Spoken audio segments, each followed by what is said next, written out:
In some of my previous videos I've talked about the consequences of not using the proper tools to remove and install the drive side cone on a Shimano Alfine Nexus gear hub. And today I'm here to tell you that sometimes, even though you do use those tools, sometimes you can still dislodge the parts in the shift spring assembly. That's what's happened here. You can see that it's come dislodged a little bit, so that this cup is no longer held firmly in its place. So today I'm going to take you through stripping down and overhauling this part of the hub.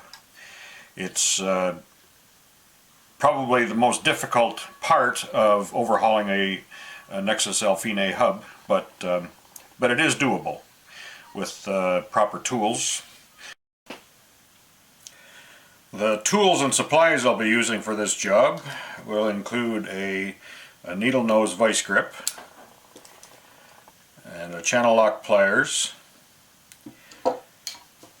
a couple of small flat bladed screwdrivers, some pointy tools.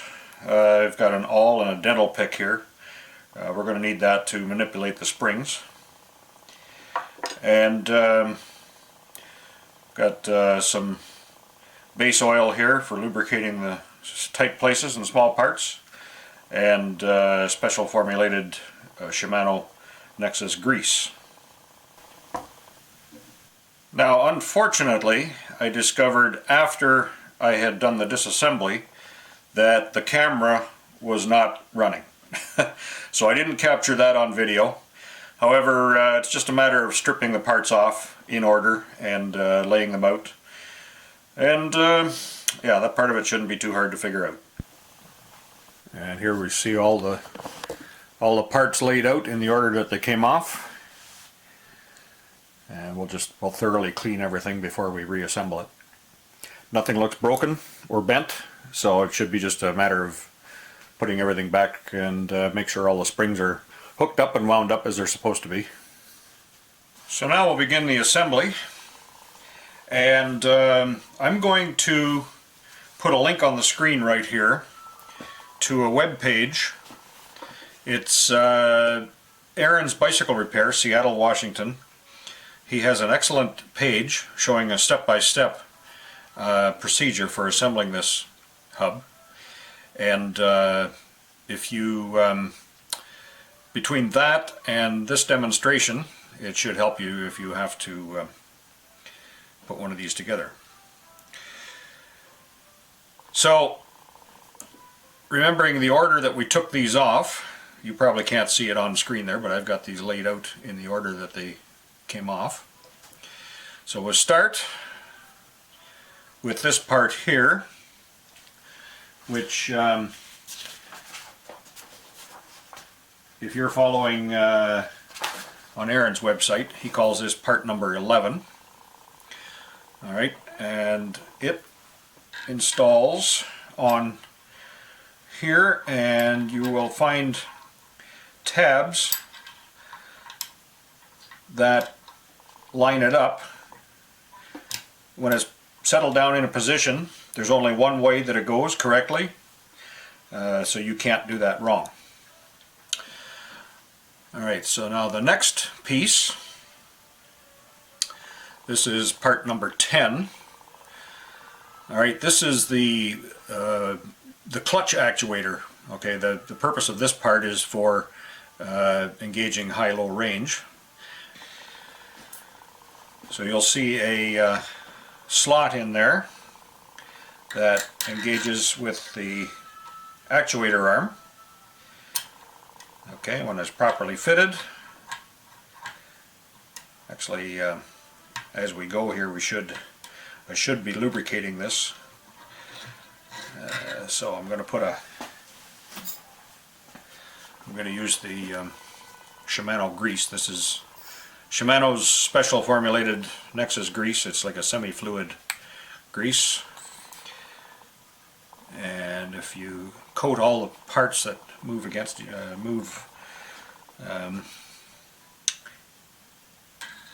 against each other, you'll find that the whole thing works much more smoothly and efficiently. Okay, so that is moving the actuator arm. The next part is the spring, what they call spring number 9, and it has an up and a down, and you'll see a hook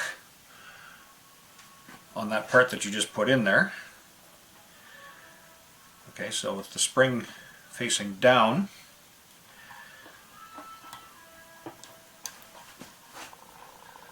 okay, now to get this spring in here you have to actually collapse it a little bit, and do that by spreading the tabs apart and wrestling it down inside there. It's a bit of a wrestling match to get the thing in there because it's got to be compressed.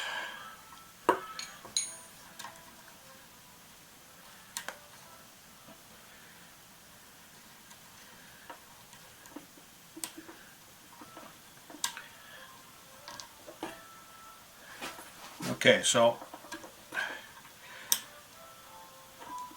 there, now we've battled that thing down inside there. It's kind of a tough thing to do. Now we're going to rotate it counterclockwise until this hook is engaged on that hook.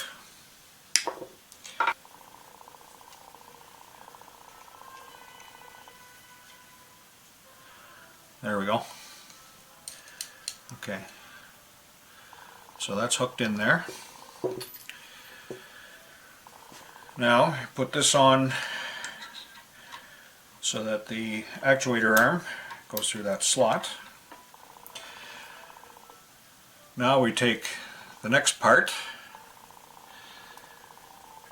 and if you look at the underside of it, it has a hook on it as well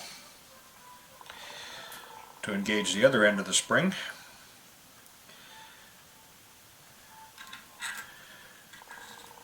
Alright, so you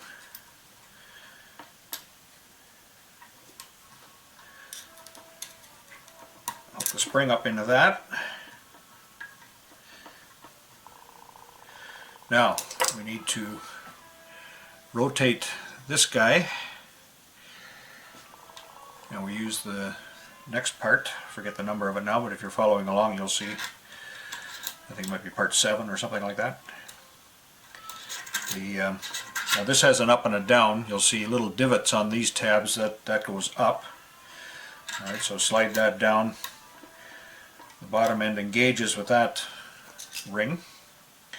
Now we'll take our channel lock pliers and we're going to rotate this washer counterclockwise.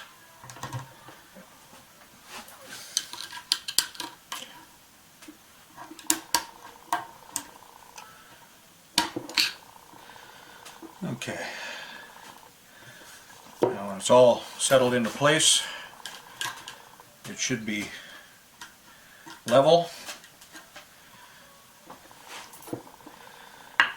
nothing tilted, and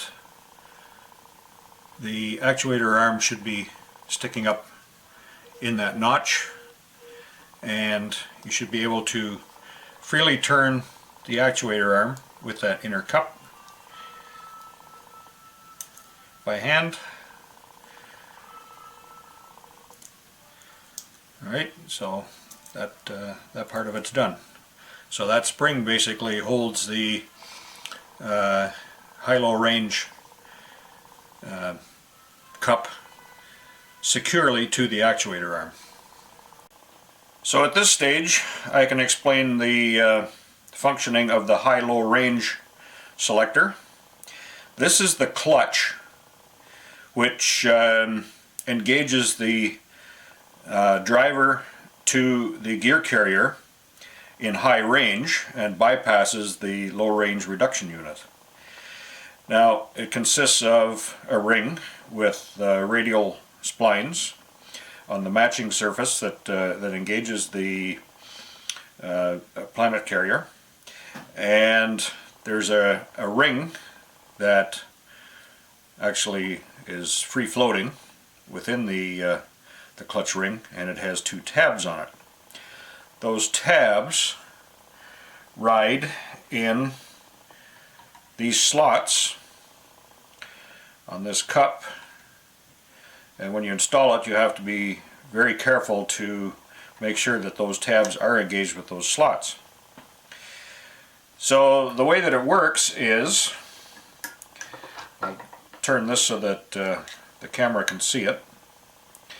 These tabs ride along this surface here as the shifter is rotated. So gears 1 through 4, as it rotates, these tabs move along this surface here. When the shifter moves to gear number 5, those tabs ride down that sloped ramp, and gears 5 through 8, the tabs ride along this lower ridge. So the spring actually pushes on the clutch, and when it rides down that ramp, it engages with the planet carrier and gives you your high range. So I can give you a little demonstration of that by putting the clutch in the slots, alright, and then rotating this, and when it gets to the position where 5th gear would happen, you'll see it drop down. Okay, so low range, the clutch is up; high range, the clutch is down. Low range, high range. And that's that. Alright, so now we've come to what is undoubtedly the trickiest part of the whole procedure, and that is installing the shift spring. Now you'll notice that the spring has a tab at each end of the coil. It has a long tab and a short tab.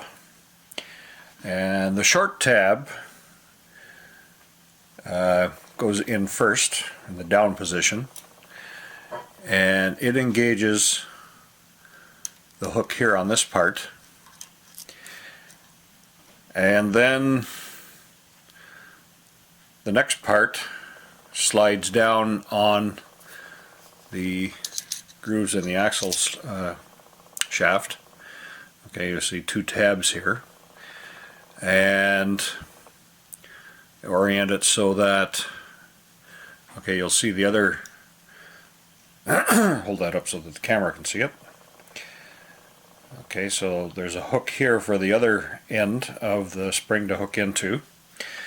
Now the idea is that we have to wind this spring one full revolution clockwise and about 30 or 45 degrees into the second revolution. So we'll wind it around to here, and then around to the point where it will engage this hook after this unit is involved on, or installed on the axle.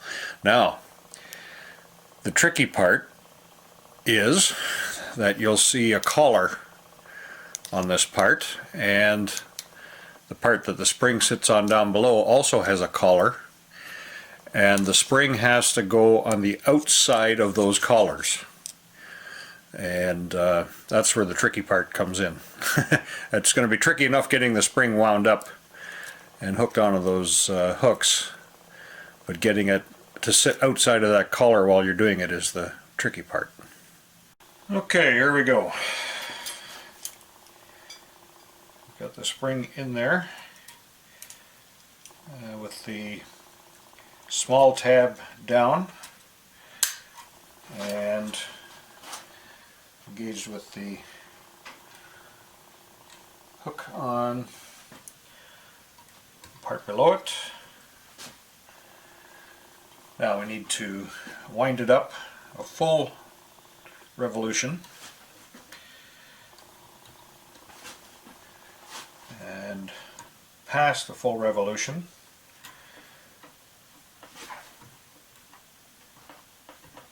and hook it in there. Now, it's hooked, but we have to get the coils of the spring outside that collar. Okay, so that's the tricky part.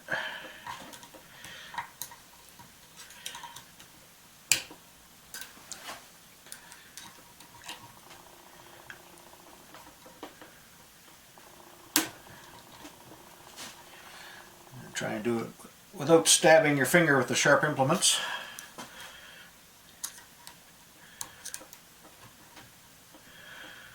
It is possible, I've done it before, a few times.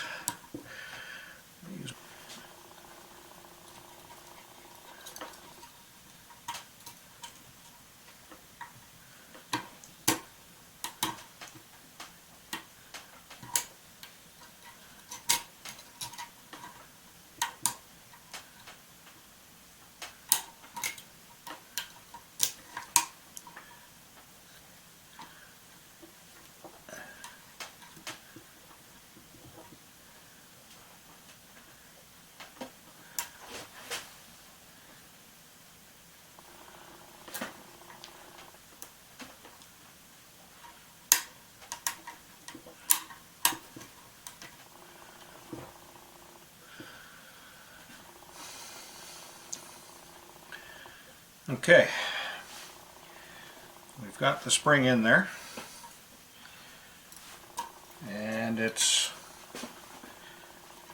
on the outside of the collars, both top and bottom, and everything's laying down flat.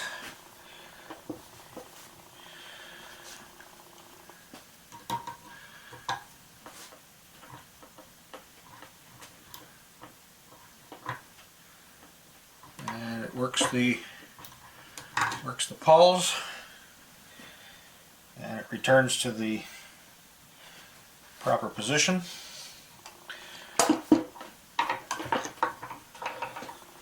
So that part is done. That's the worst part of it right there. So now we've got a few more pieces to put on here, but we've got the hard part out of the way. I'm just going to dribble a little bit of oil down inside here in the places where the grease can't really get to, just to make sure everything's lubricated and free running.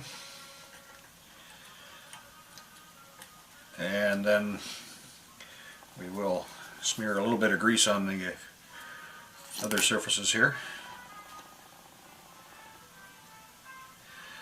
You don't have to coat everything heavily, just needs a little coat. Alright, so the next part to go on is the one that's labeled number 4. We'll put a little bit of grease on the bottom. Now you'll notice that there's two little springs here, and the springs hook over the edge and protrude down here, and those protruding springs need to engage with those divots on the key, and that engages with the drive key, and that's in place.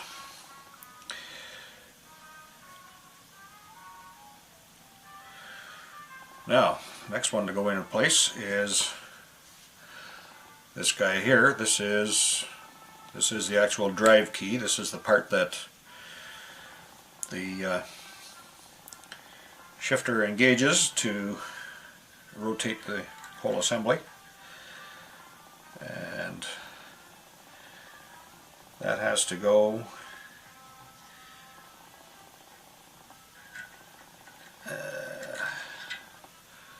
these tabs here have to engage with those slots.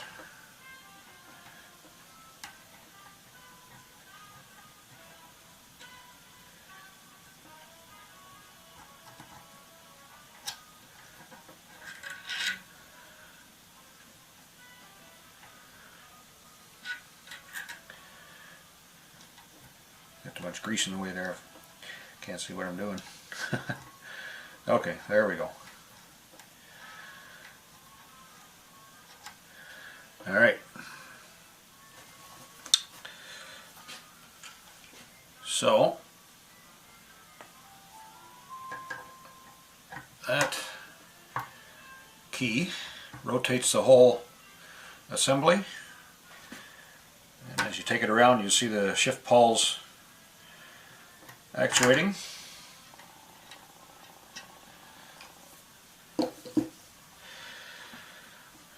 Now, the next part,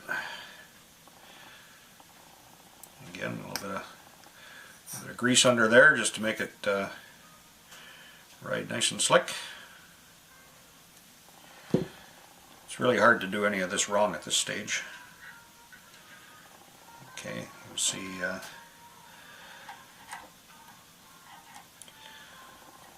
alright, and then this guy here.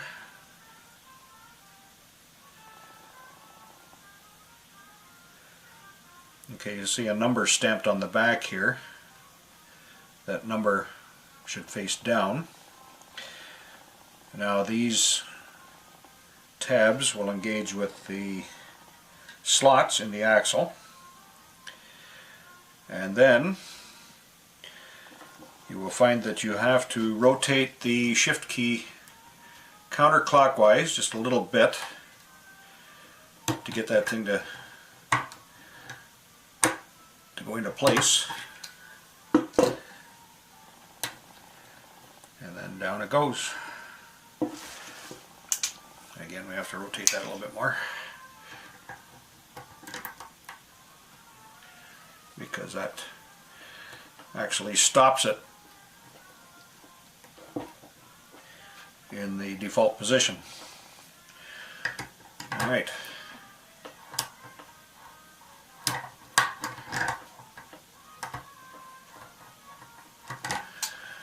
Okay, and that's it. We're done. Assembly completed.